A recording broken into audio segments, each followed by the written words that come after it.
আসসালামু আলাইকুম। দশম শ্রেণী, তোমরা পর্ষদের যে সিলেবাস মাধ্যমিকে 2021-এ তা তোমরা পেয়েছো। আমি সেই সিলেবাসটা তোমাদের আরেকবার এখানে আলোচনা করে নেব, আলোচনা করা দরকার। এবং এই সিলেবাস নিয়ে আমাকে হোয়াটসঅ্যাপে অনেকজন অনেক প্রশ্ন করেছে, আমি ক্লাসে আলোচনা করবো সে কথা তোমাদের বলেছিলাম। এই আলোচনা করার পরে আমরা আমাদের যে কবিতা, আমাদের যে শিডিউল আছে, আমাদের আলোচ্য বিষয় যে কবিতা আছে, সেই কবিতাটা এখানে আছে মাধ্যমিকের এই সিলেবাসের মধ্যে অন্তর্ভুক্ত। প্রয় উল্লাস, সেই কবিতাটা নিয়ে আমরা আলোচনা করব। তাহলে 2021-এর সিলেবাস নিয়ে যেটা দেওয়া হয়েছে,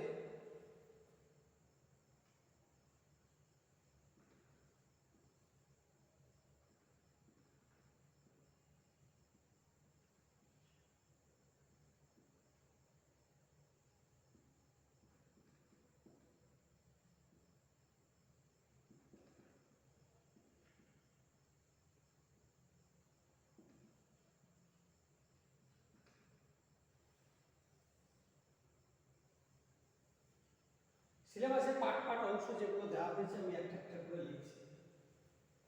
প্রথম হচ্ছে গল্প,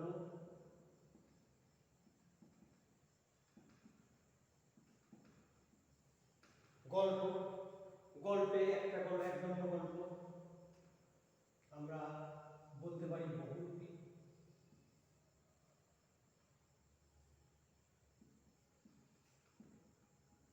আছে জ্ঞানচক্ষু,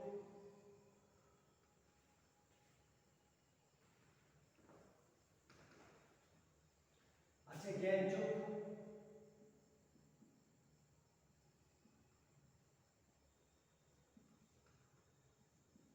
তিন নম্বর আছে পথের দাবি,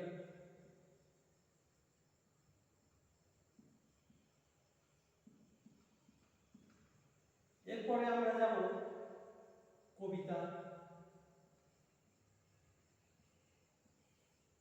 কবিতা আছে অসুখী একজন,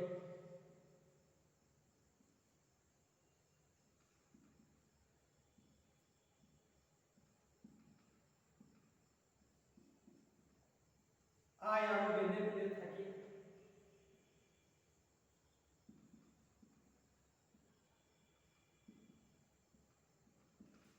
আয় আরো বেঁধে বেঁধে থাকি,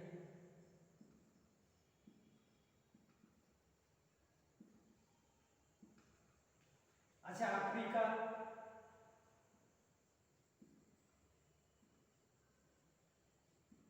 আছে প্রয়োল্লাস,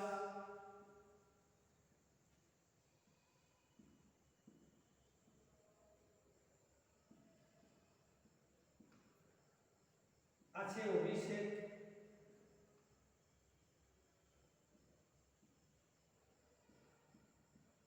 আচ্ছা প্রবন্ধ আছে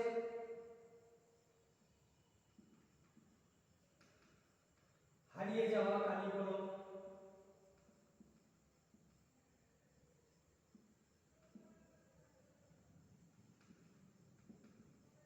হারিয়ে যাওয়া কালীকলম,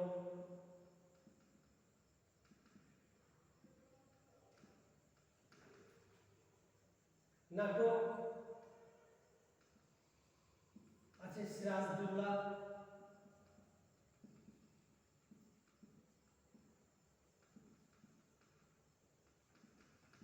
আছে সিরাজদৌল্লা,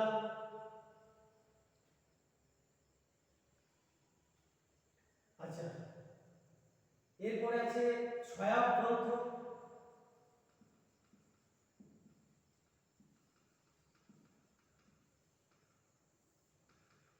সহায়ক গ্রন্থে ফণী,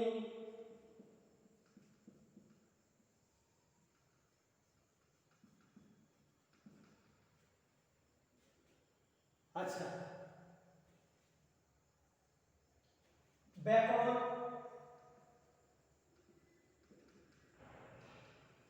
ব্যাকরণে রয়েছে, ব্যাকরণে রয়েছে কি কি?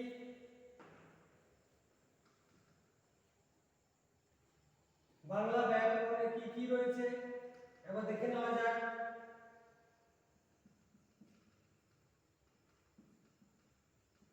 বাংলা ব্যাকরণ,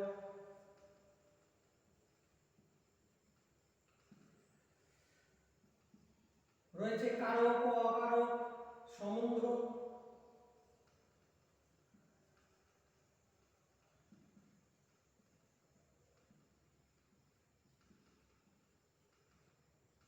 কারক ও অকারক সম্বন্ধ, আছে সমাস, নির্মিতিতে কি রয়েছে আমরা দেখব,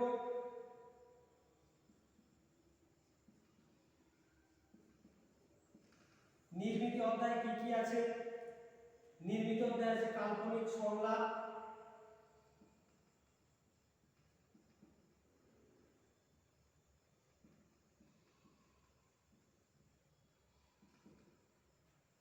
আছে প্রতিবেদন,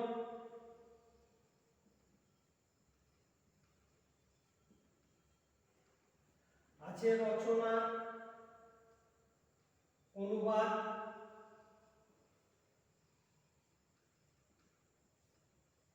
ইংরেজি থেকে বাংলা,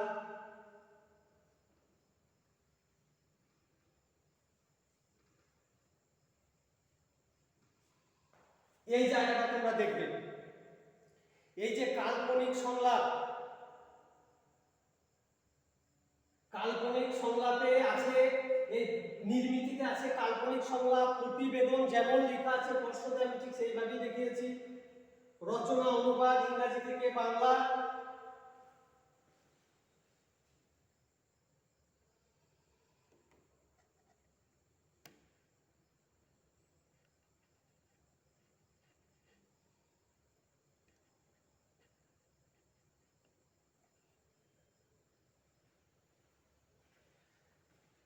আচ্ছা কাল্পনিক সংলাপ, প্রতিবেদন, কাল্পনিক সংলাপ,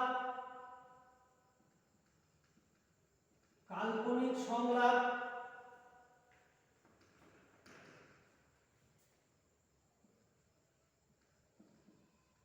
প্রতিবেদন, রচনা, অনুবাদ ইংরেজি থেকে বাংলা,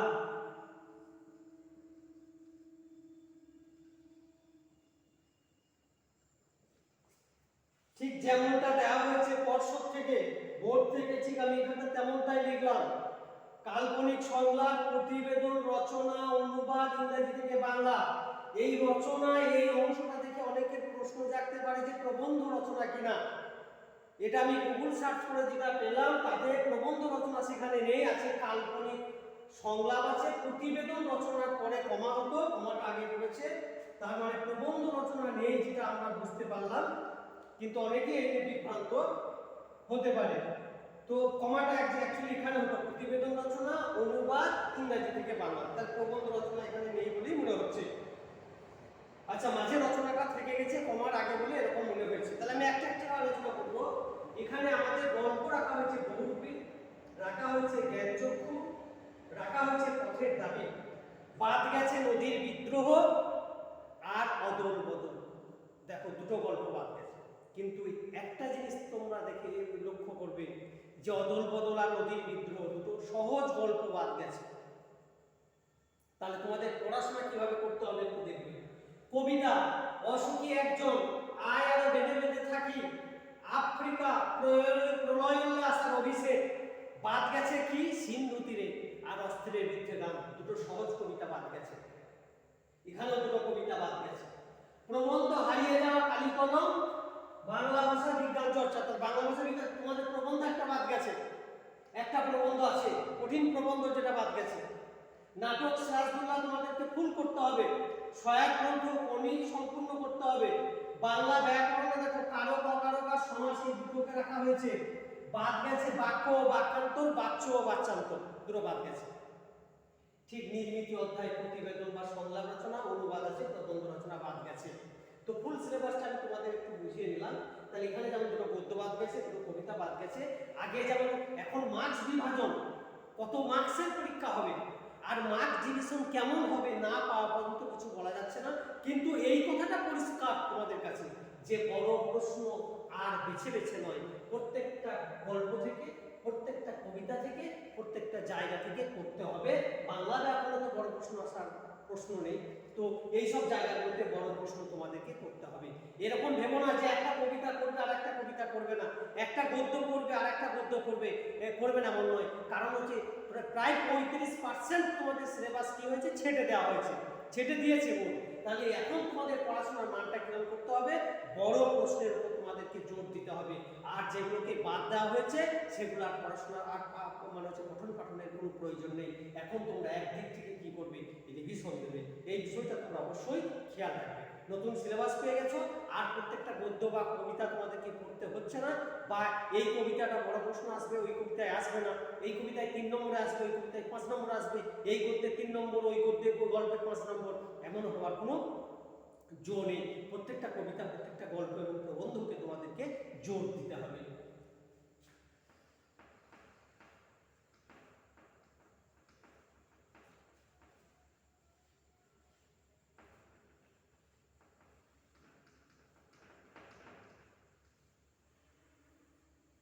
আজকে আমার আলোচ্য কবিতা যেটা, সেটা হলো প্রলয় বিলাস।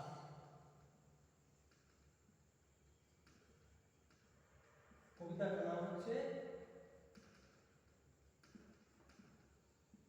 প্রলয় বিলাস। কবিকে কবি কাজী নজরুল ইসলাম।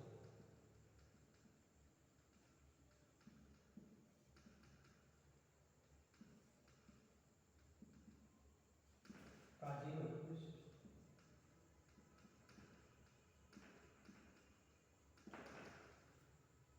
তো আমি এই কবিতাটা তোমাদেরকে পড়িয়েছি, কবিতাটা তোমাদের আগে পড়ানো হয়েছে, প্রত্যেকটা লাইনের অর্থ তোমাদেরকে বোঝানো হয়েছে। আমি এখন মূল বিষয়বস্তু, মূল ভাবটাকে বলবো তোমাদের, এই কবিতার মূল ভাব কি, মূল স্পিরিট কি।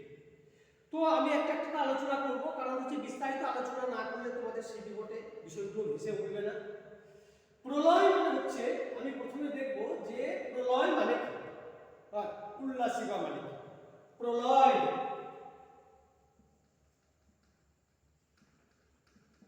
প্রলয় মানে হচ্ছে ধ্বংস, উল্লাস মানে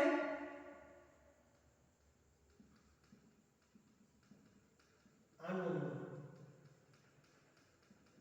তাহলে এর সম্পূর্ণ অর্থ করলে কি দাঁড়ায়, ধ্বংসের জন্য আনন্দ। তাহলে কবিতাটার নাম দেওয়া হয়েছে কি, ধ্বংসের জন্য আনন্দ। এখন প্রশ্ন জাগতে পারে তোমাদের মনে, এবং প্রশ্ন জাগাটাই স্বাভাবিক, যে একটা সভ্যতা সেটা ধ্বংস হয়ে গেল, সেটা আনন্দের হতে পারে না। একটা শহর সাজানো গোছানো ভূমিকম্পে ধ্বংস হয়ে গেল, সেটা আনন্দ হতে পারে না।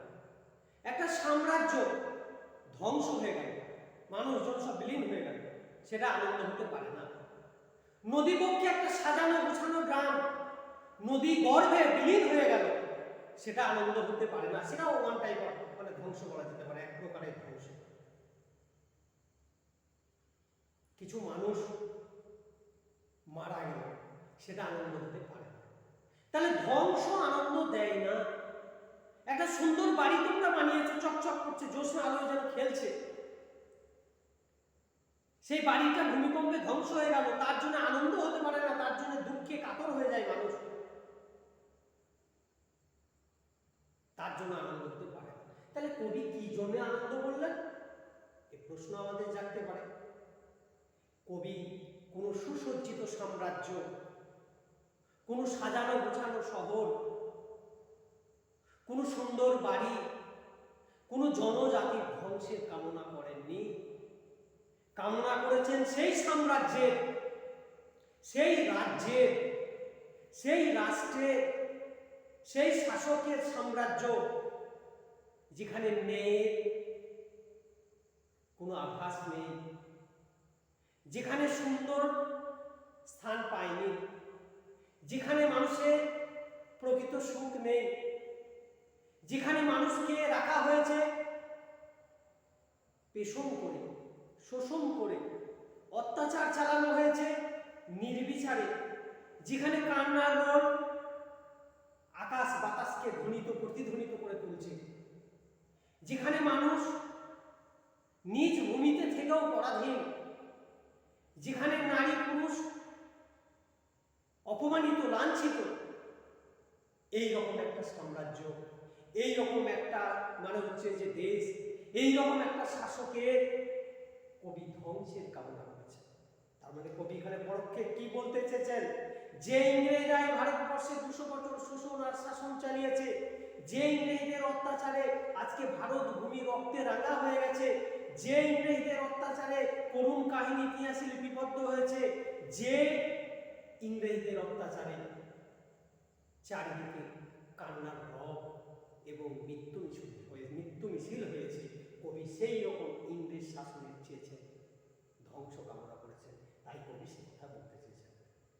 নেওয়া হয়েছে কিসের থেকে? অগ্নিবীণা উৎস হচ্ছে অগ্নিবীণা কাব্য গ্রন্থ। অগ্নিবীণা কাব্য গ্রন্থ কত সালে প্রকাশিত হয়েছে?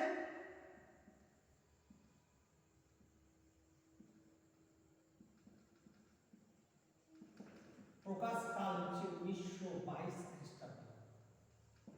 1922 খ্রিস্টাব্দে প্রকাশিত হয়েছে। কোন পত্রিকায় প্রথম দেওয়া হয়েছিল? প্রথম প্রকাশিত হয়েছিল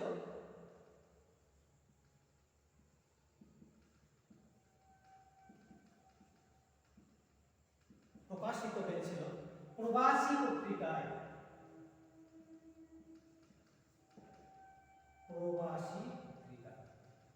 এই প্রবাসী পত্রিকায় বিশ্বকবি রবীন্দ্রনাথ ঠাকুরের আফ্রিকা কবিতা প্রকাশিত হয়েছিল। বিশ্বকবি রবীন্দ্রনাথ ঠাকুর আফ্রিকা কবিতায় প্রবাসী পত্রিকায় প্রকাশিত। তাহলে আমরা মোটামুটি এই যে কবিতাটার প্রেক্ষাপট, মূল বিষয় কি, মূল স্ক্রিপ্ট কি, সেটা আমরা জানতে পারলাম।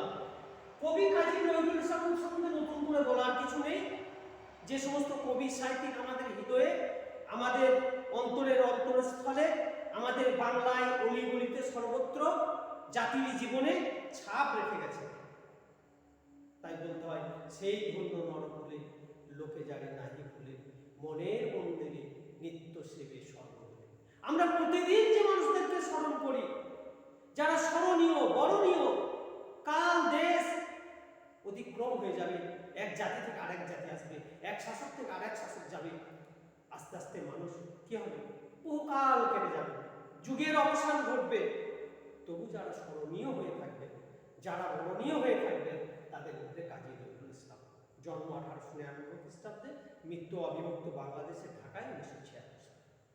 অসংখ্য কাব্যগ্রন্থ আছে। আমরা বিদ্রোহী কবি বলে জানি, মূল্যায়ন যা হয়েছে সে বিষয়ে বিতর্ক কোনো প্রশ্ন নেই। আর বাংলাদেশের হচ্ছেন জাতীয় কবি, ওই জন্য কবি সর্বত্রই জনপ্রিয় আছেন। অন্নদাশঙ্কর রায় যেমন বলেছেন যে ভাগ হয়নি কোনো নজরুল, ঘটনাটা সত্যই, নজরুল কোনদিন ভাগ হয়নি, দুই বাংলায় তিনি জনপ্রিয় হয়ে আছেন। তার রচনার বিষয়বস্তু ছিল যেখানেই অত্যাচার হয়েছে, যেখানেই মানুষ লাঞ্ছিত হয়েছে, তিনি কি করেছেন? বিদ্রোহ ঘোষণা করেছেন। এই জন্যই তিনি কবি বিদ্রোহী কবিতায় বলেছেন, বিদ্রোহী রণক্লান্ত আমি সেই দিন হব শান্ত, যবে উদ্বৃতের ক্রন্দন রোল আকাশে আকাশে ধরিবে না, অত্যাচারী কর কৃপান ভীম রণভূমি রণিবে না, বিদ্রোহী রণক্লান্ত আমি সেই দিন হব শান্ত। কবির অসংখ্য কাব্যগ্রন্থ, বিশেষবাসী, স্বর্ণহারা, দুলন চাপা, সাম্যবাদী, আচ্ছা চক্রবাক, অসংখ্য কাব্যগ্রন্থ বাংলা ইতিহাসে জায়গা করে রয়েছে। কাব্যগ্রন্থগুলা এককালীন ইংরেজরা বহু কাব্যগ্রন্থ নজরুল ইসলামের ব্যান করেছিল, সেগুলোকে নিষিদ্ধ করেছে। যাই হোক, নজরুল ইসলামকে দেশের জন্য, জাতির জন্য জেলেও যেতে হয়েছিল। এরকম একটা বিখ্যাত কবি ছিলেন কাজী নজরুল ইসলাম। আমরা কাজী নজরুল ইসলামের ভাঙার গানেও দেখেছি কি বলেছেন, ওরে ওই তরুণ নিশান বাজা তোর প্রলয় নিশান। সেখানেও তো এই কবি ধ্বংসের গান গেয়েছেন, ওরে ওই তরুণ নিশান বাজা তোর প্রলয় নিশান। এ তরুণ নিশান, হে মহাদেব তুই ধ্বংসের বাঁশিটা বাজা। তার মানে কবি এখানে কাকে বলতে চেয়েছেন? কবি অ্যাকচুয়ালি বলতে চেয়েছেন ইসরাফিল আলাইহিস সালাম, যিনি সিংহার নিয়ে দাঁড়িয়ে আছেন আল্লাহর হুকুমের অপেক্ষায়। আল্লাহ বলবেন ফুৎকার দাও, আর উনি বাঁশি বাজাতে থাকবেন, আর সমস্ত পৃথিবী ধ্বংস হয়ে যাবে। ওই জন্যই কবি বলেছেন ওরে ওই তরুণ নিশান বাজাতে প্রলয় নিশান। এই জন্য ওরে ওই পাগলা ভোলা দে রে দে প্রলয় দোলা। আবার মহাদেব কি বলেছেন, এই পাগলা ভোলা তোর দোলাটাকে দে, তোর ছাকুরিটাকে দে, ধ্বংস করে। যাই হোক, কবি কাজী নজরুল ইসলাম এই কবিতায় মহাদেবকে আগমন, মহাদেবের আগমনের বার্তা কি করেছেন, দিয়েছেন মানুষকে।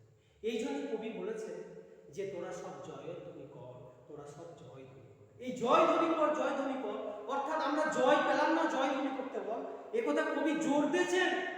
কারণ কবিতা দেখতে পেয়েছেন যে কি হবে, একদিন বাংলা, একদিন ভারতবর্ষ স্বাধীনতা লাভ করবে। সে জয়ের স্বাদ তিনি পেয়েছেন, সেই জন্য তিনি 1922 করে দিয়েছেন।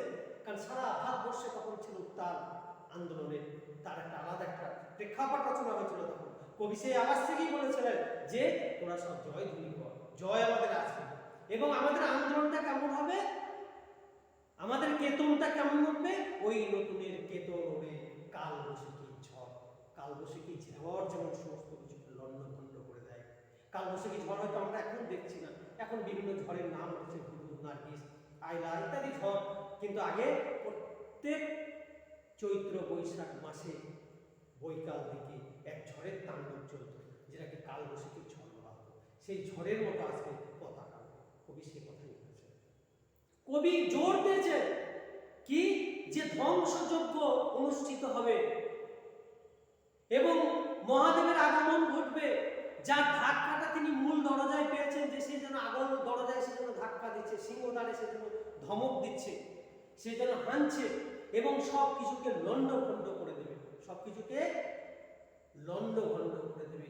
কিন্তু ভারতবাসীকে, আপামর জনসাধারণকে, ভারতের আবাল বৃদ্ধ বনিতাকে, ভারতবর্ষের প্রতিটি জনগণকে তিনি এই বার্তা দিতে চেয়েছেন যে ধ্বংস দিতে তোরা কেউ ভয় করিস না, ভাঙা গড়া খেলা জেতা কিসের তবে।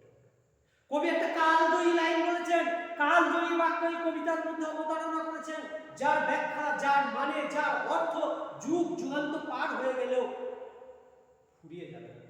ভাঙা গড়া খেলা জেতা কিসের তবে ডর। ডর মানে হচ্ছে ভয়, ডর মানে। কবি কাজী নজরুল ইসলাম বাংলা সাহিত্যে দেখিয়ে দিলেন যে কিভাবে অবলীলার ক্রমে উর্দু, ফার্সি, বাংলার সঙ্গে ঢুকানো যায়, রচনা করা যায়। বাংলা সাহিত্যকে কিভাবে এইভাবে অবলীলার ক্রমে নির্দ্বিধায় নিঃসংকোচে আরবি, উর্দু, ফার্সি শব্দের প্রবেশ ঘটিয়ে বাংলা সাহিত্যকে সমৃদ্ধ করা যায়। আমরা বহু জায়গায় যে রয়েছে সেখানে আরবি, ফার্সি, উর্দু শব্দের সমাবেশ। তো যাই হোক, কবি বললেন ভাঙা গড়া খেলা যেত কিসের তোলে ডর।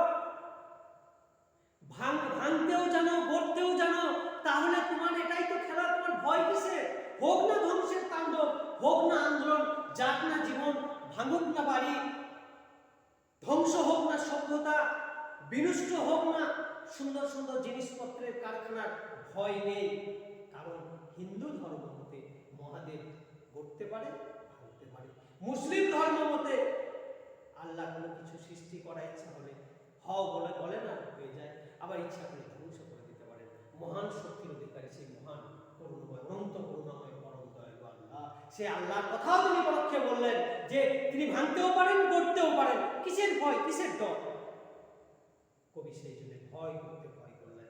এবং কি হবে এই আন্দোলনের ফলে, এই ধ্বংসযজ্ঞ অনুষ্ঠিত হওয়ার পরে কবি আবার একটা বার্তা দিলেন কি, মহানিশার শেষে, মহানিশার শেষে আসবে উষা অরুণ হেসে।